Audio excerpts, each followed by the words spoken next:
ACCEL for November continues with a discussion Ben Scirica had with Dr. Kristian Thygesen from the Department of Cardiology at the University Hospital of Aarhus, Denmark, and co-chair of the task force to write the third universal definition of myocardial infarction.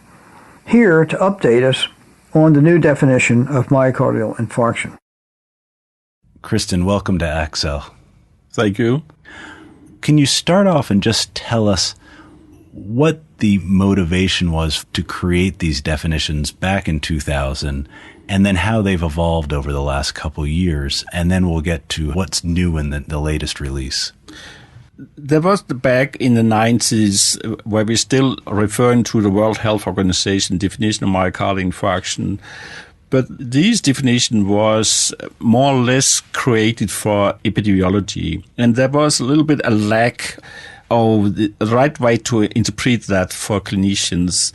And also at that time, the new biomarkers was emerged to the market. That was troponin.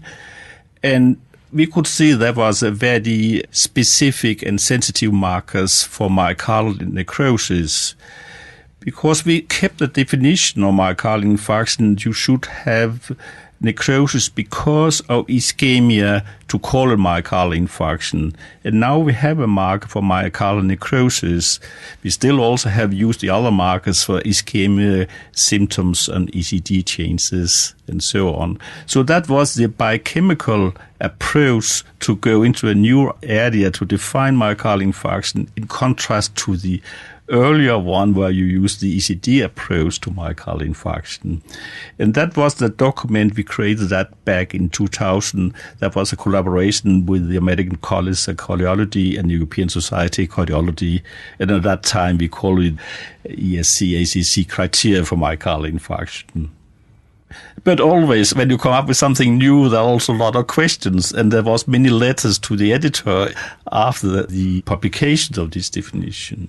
And you had, I think you mentioned two important features that have really shaped the landscape there. The biochemical diagnosis of a myocardial infarction, ischemia leading to a myocardial infarction, as well as the history as well. And now how have those evolved from that first definition to the 2007 definitions, which we've become very familiar with?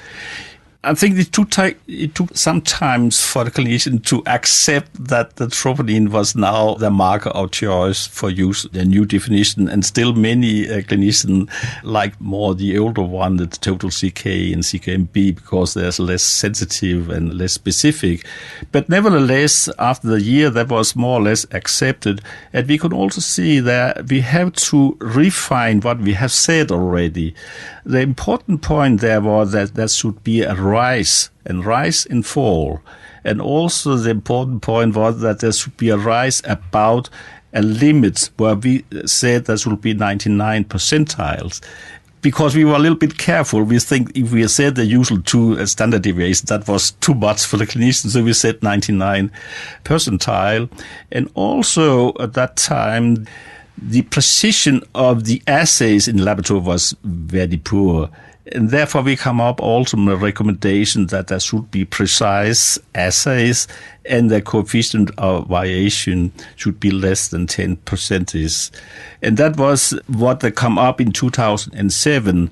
And that was also accepted for Food and Drug Administration. They come up now, demand to the manufacturers of the assays, you should now produce precise assays. So that was evolved from that at that time in 2007. In 2007, we come up also with the classification because everybody thought that if you have a heart attack, you also have a thrombosis. But sometimes we were aware that was not always right. And therefore, they come in with this classification in 5 types, and where we try to split up what you have called spontaneous myocardial infarction, the tropogenic myocardial infarction, and then you have the imbalance between oxygen supply and oxygen demand, where you do not necessarily have a thrombus. That was called myocardial infarction type 2. That was a new way to think about it.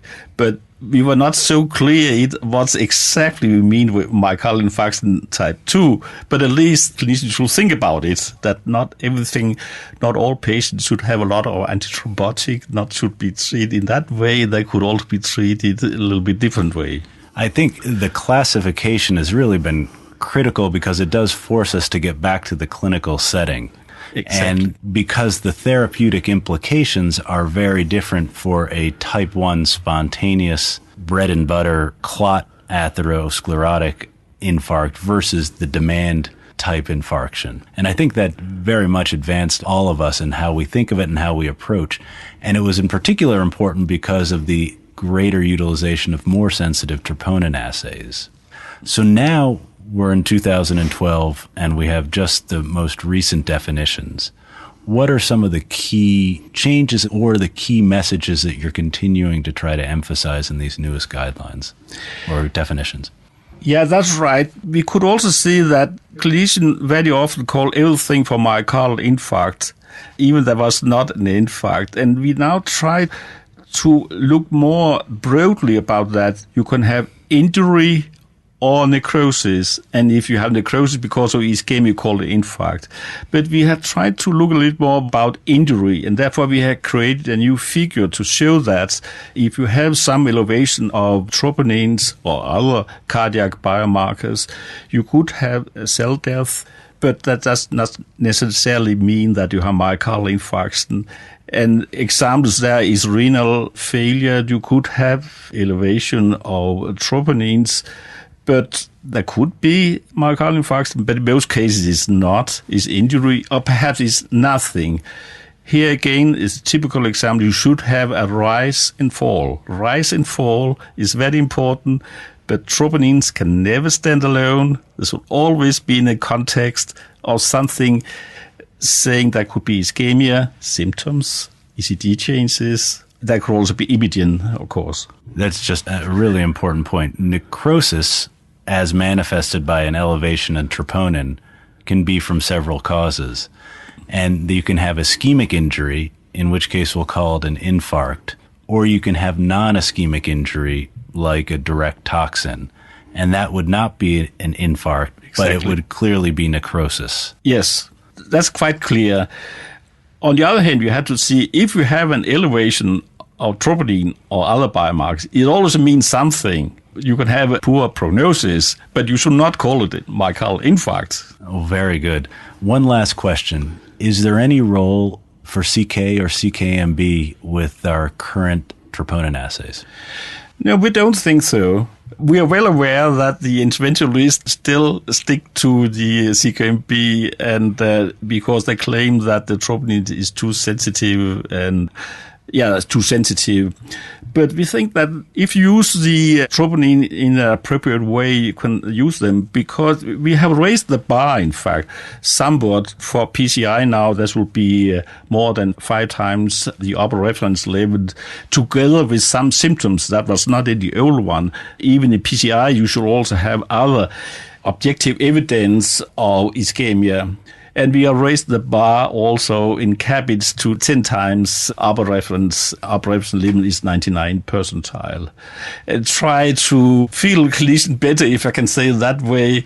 And if you have a small elevation, you should not call it myocardial infarct, you can call it myocardial injury. So we have more and more in the route to have more they could call myocardial injury. Well, very good. Well, it's an excellent document, extremely informative for everybody, not only the researchers, clinical cardiologists, but also regulatory authorities. Thank you very much for joining us on ACCEL and sharing your expertise. Thank you.